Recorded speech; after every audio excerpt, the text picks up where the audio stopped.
Bambino, nom que j'ai attribué à un jeune enfant qui traverse la forêt, n'est pas au mieux de sa forme.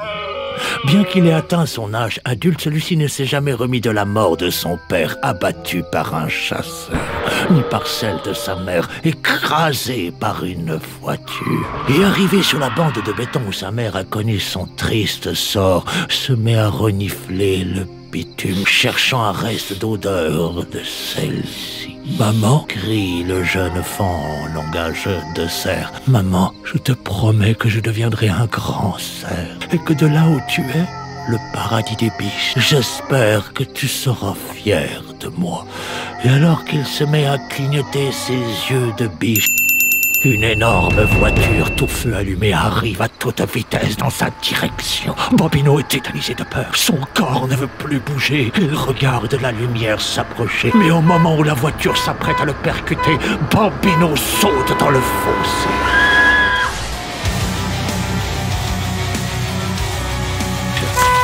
Elle est conne, cette biche, s'écrie Emma Turé au volant de sa voiture qui traverse la nuit. Mais voyant dans son rétroviseur que la biche court à travers champs, celles-ci se sont rassurées. Venant à peine d'entamer sa reconversion dans le véganisme, tuer une biche au bout de 3 jours serait très mauvais pour son karma. Mais ce soir, cette jeune agente immobilière n'a que faire de son karma, car elle est vraiment très pressée. Et se vantant à elle-même d'avoir pu quitter la ville avant les embouteillages, a juste oublié un détail dans la planification de son voyage. Elle a oublié de faire le plan de sa voiture. Et c'est en étudiant son GPS en papier afin de vérifier à combien de kilomètres se trouve la prochaine station qu'elle a failli écraser ce pauvre Bambino. Elle décide donc de s'arrêter sur une aire de repos afin de consulter son GPS sans tuer personne.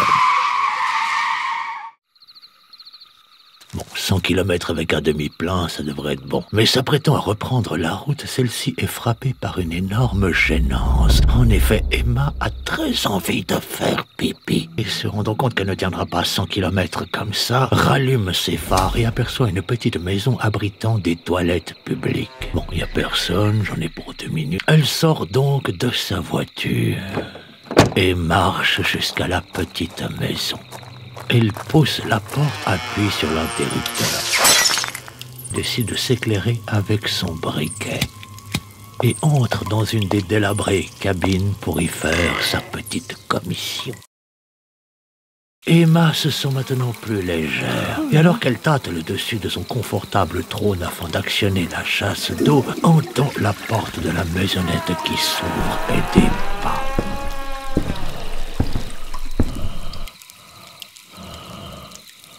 C'est occupé! Emma essaie de se pencher sous la porte afin de vérifier s'il y a quelqu'un devant sa cabine.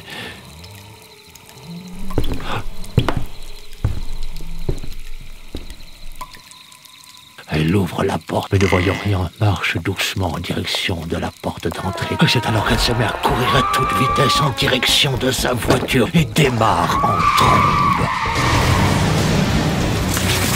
Oh la vache, la frayeur, se dit Emma en essayant de se calmer. Si ça se trouve, c'était la biche. Une biche psychopathe tout droit sortie de l'enfer pour venger ses congénères. Punisher, la biche. Et c'est alors qu'elle se met à rire à sa propre blague. Puis reprenant son calme, allume la radio pour écouter le concert du baryton Cédric Vanier en direct du théâtre de Corvida City. Emma adore ce chanteur. Et c'est alors qu'elle essaye d'attraper une masse gluante qui résiste au fond de sa narine qu'elle convoite ardemment afin de la faire fondre sur la vallée poreuse de son palais, qu'elle se rend compte que le temps est vraiment très long.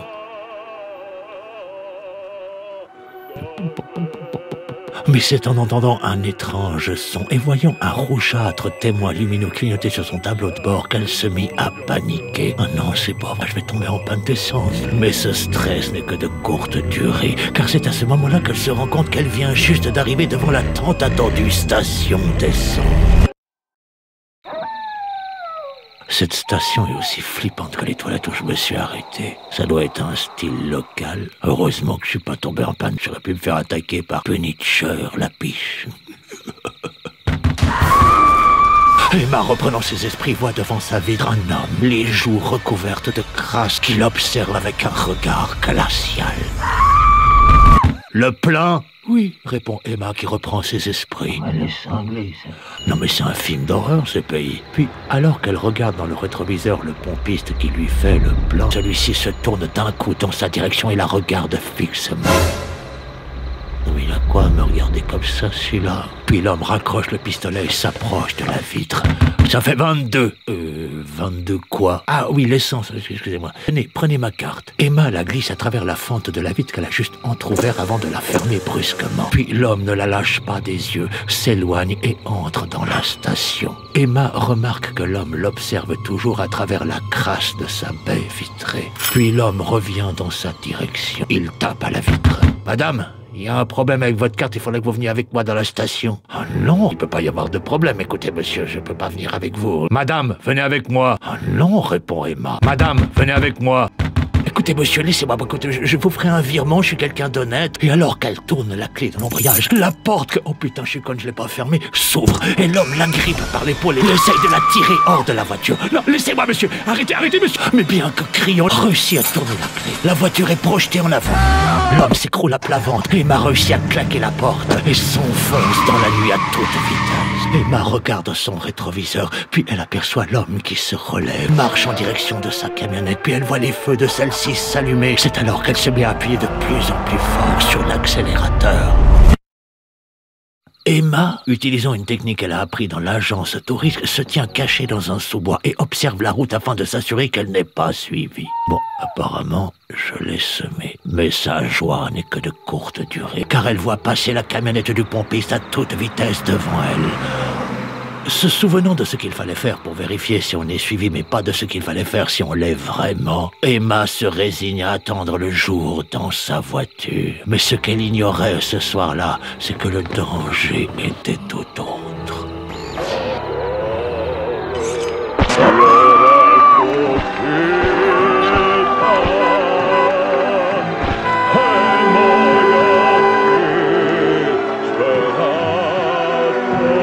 Et c'est dans sa voiture abandonnée qu'a été retrouvé le corps d'Emma Turé, cette jeune agente immobilière qui avait disparu il y a 2 jours. Bien qu'elle ait reçu 42 coups de couteau, aucun coupable ni aucun motif à ce carnage n'a été trouvé pour le moment. Mais tout de suite, écoutons le témoignage bouleversant d'un pompiste qui était la dernière personne à parler à Emma. C'est au moment où j'ai mis le pistolet dans le réservoir que j'ai vu qu'il y avait un gars qui était caché sur sa banquette arrière. Alors là, comme la demoiselle était déjà un petit peu flippée, tu vois, j'ai essayé de la tirer dans la station, lui faisant croire que sa carte était périmée, mais elle a pas voulu. Du coup, j'ai essayé de la gripper, tu vois, la sortir de la bagnole, au cas où le gars, il avait un couteau, mais elle s'est débattue, elle s'est enfuie. Du coup, j'ai sauté dans la camionnette, j'ai essayé de la chercher, puis comme je la trouvais pas, ben, j'ai appelé les flics. On a passé toute la nuit à la chercher, ma pauvre gamine. Et c'est ainsi d'une de ces façons que se raconte la légende urbaine de l'homme caché sur la banquette arrière. Bien que ce ne soit qu'une légende, le seul cas véritable que j'ai pu trouver s'est déroulé en 1964 à New York. En effet, un meurtrier en fuite était caché sur la banquette arrière d'une voiture. Mais celle-ci appartenant à un policier, celui-ci l'a abattu immédiatement. Le karma. Cependant, il arrive que certaines légendes urbaines deviennent réalité. Alors, à ta place, à chaque fois que je monte dans ma voiture, je vérifierai toujours le siège arrière. Allez, bonne nuit.